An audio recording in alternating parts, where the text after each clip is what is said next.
Hola, saludos a todos y a todas. Les habla Jordán Domínguez. Hoy vamos a comenzar un tema nuevo. Vamos a hablar de la electricidad. Es un tema de tercero de secundaria y concretamente este vídeo corresponde a la primera parte. Cuando por ejemplo pulsamos un interruptor en nuestras casas y se enciende la luz, ocurre el fenómeno de la electricidad. Algo tan importante que tenemos normalizado en nuestras vidas y no le damos importancia. Pero lo que está ocurriendo en ese momento es que millones de partículas muy pequeñas, que llamamos electrones, comienzan a circular por la bombilla formando un circuito de alta velocidad y transportando la energía necesaria para que se ilumine. De la misma forma, la energía eléctrica está muy presente en nuestras actividades cotidianas, como por ejemplo un ordenador, el ascensor de un edificio, funciona con energía eléctrica, la placa vitrocerámica con la que calentamos los alimentos en casa, o cada vez se fabrican más vehículos eléctricos.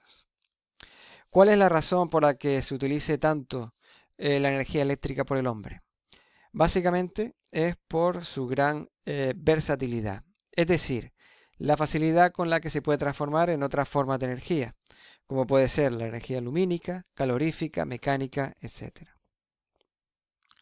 Materiales conductores y aislantes.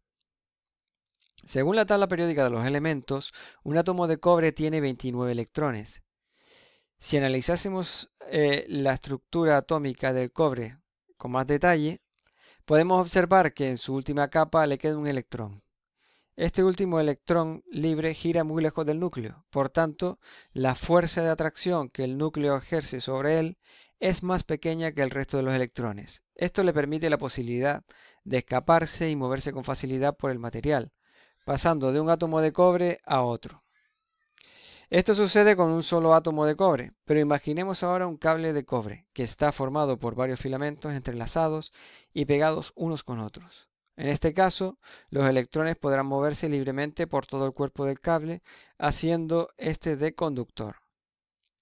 Si suministramos tensión a un circuito, es decir, diferencias de potencial, los electrones se van a desplazar de la carga positiva a la carga negativa, traspasando todos los átomos de cobre del cable del circuito. Los elementos conductores básicamente son todos los metales, aunque en electricidad se utiliza sobre todo el cobre, el aluminio y el oro se utiliza algo más en electrónica, así como el estaño. ¿Cómo se produce la electricidad? Un átomo cargado positivamente, es decir, con carencia de electrones en su última capa, que quiere decir que le falta un electrón en su última capa, presenta una tendencia o necesidad de captar electrones. Por tanto, se ve atraído por electrones cargados negativamente, que tengan un electrón en su última capa.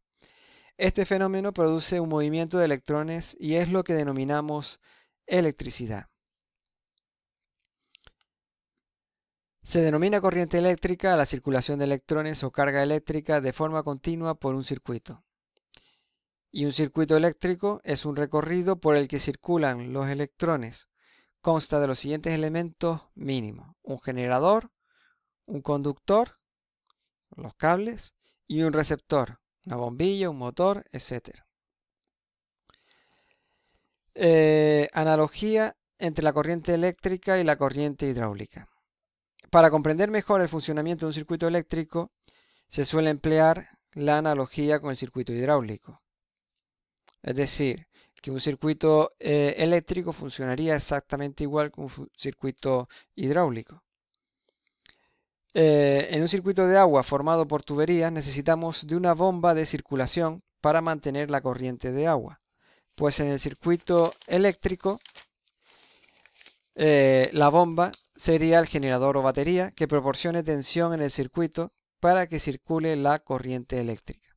Como vemos en la imagen de la izquierda, vemos dos circuitos, uno hidráulico en la parte superior, formado por unas tuberías de agua, un circuito cerrado, conectadas todas entre sí, y requiere de una bomba circuladora para que impulse el agua y mantenga la circulación de la corriente de agua en el circuito.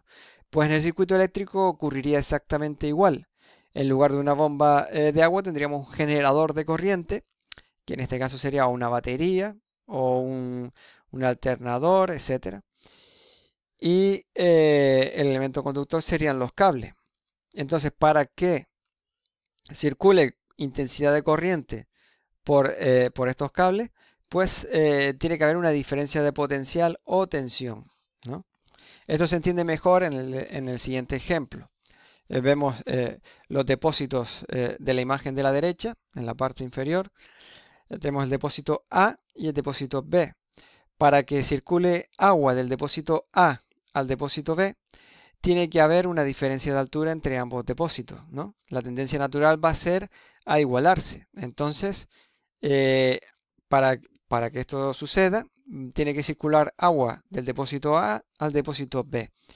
Y circulará más agua en función de esa diferencia de altura. A mayor diferencia de altura, pues circulará más agua.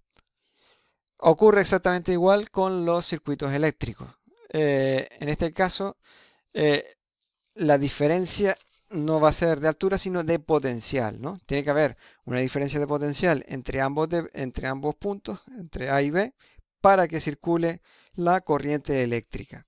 Y a mayor diferencia de potencial o tensión, pues circulará más corriente, más intensidad de corriente eléctrica. Fácil, ¿no? Vale, ahora vamos a ver los elementos de un circuito eléctrico. Aquí, como vemos en esta representación, un circuito estará constituido básicamente por un generador, que puede ser una pila o batería, un alternador si hablamos de un coche, o una dinamo que se utiliza en bicicletas para encender las luces, al menos un elemento receptor, que va a ser el elemento que permite la transformación de la carga eléctrica para su uso, como puede ser una bombilla que da luz y calor, un motor que puede producir un movimiento, sería en este caso energía mecánica, un timbre que emita un sonido, etc. Elementos de control, que van a ser los encargados de controlar el circuito, pueden interrumpir el paso de la corriente o desviarla, y básicamente son interruptores, pulsadores y conmutadores. Y elementos de protección, que están para evitar las averías en los circuitos, como pueden ser cortocircuitos o sobreintensidades. Y básicamente son los fusibles, interruptores magnetotérmicos y diferenciales. Simbología. Para representar los circuitos eléctricos se utiliza una simbología acordada a nivel internacional, en forma de esquemas que facilita la comprensión de cómo funcionan los circuitos eléctricos.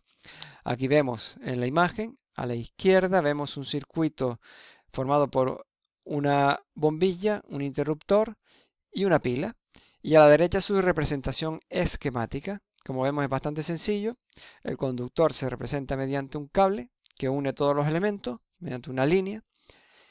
La bombilla se representa con un círculo y una cruz, ¿no? Una X en este caso. El interruptor con dos bornes abiertos y una palanca, en este caso representa que está abierto. Y la batería con dos rayas y un signo más. El signo más indica el sentido de la corriente eléctrica. Aquí vemos en este cuadro distintos elementos que podemos encontrar en los circuitos eléctricos y a sus representaciones mediante símbolos, ¿no? Básicamente vemos pilas, baterías, resistencias, bombillas, el timbre, un motor, etc. Bueno, y esto es todo. Con eso terminamos esta primera parte. Faltaría hacer la siguiente actividad. Debéis anotar en vuestro cuaderno las siguientes cuestiones. Definición de la electricidad, bastante sencillo. Decir por qué se usa tanto la electricidad para la actividad humana. Hay una razón fundamental, solamente nombrarla.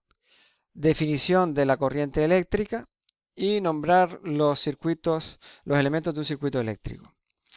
Nada más, con esto terminamos. Esta es la primera parte y es bastante sencilla. Espero que hayáis entendido todo y ya sabéis, si tenéis alguna duda, la anotáis en el cuaderno para sin ningún problema resolverla en clase. Bueno, saludos y nos vemos en clase. Venga, hasta luego.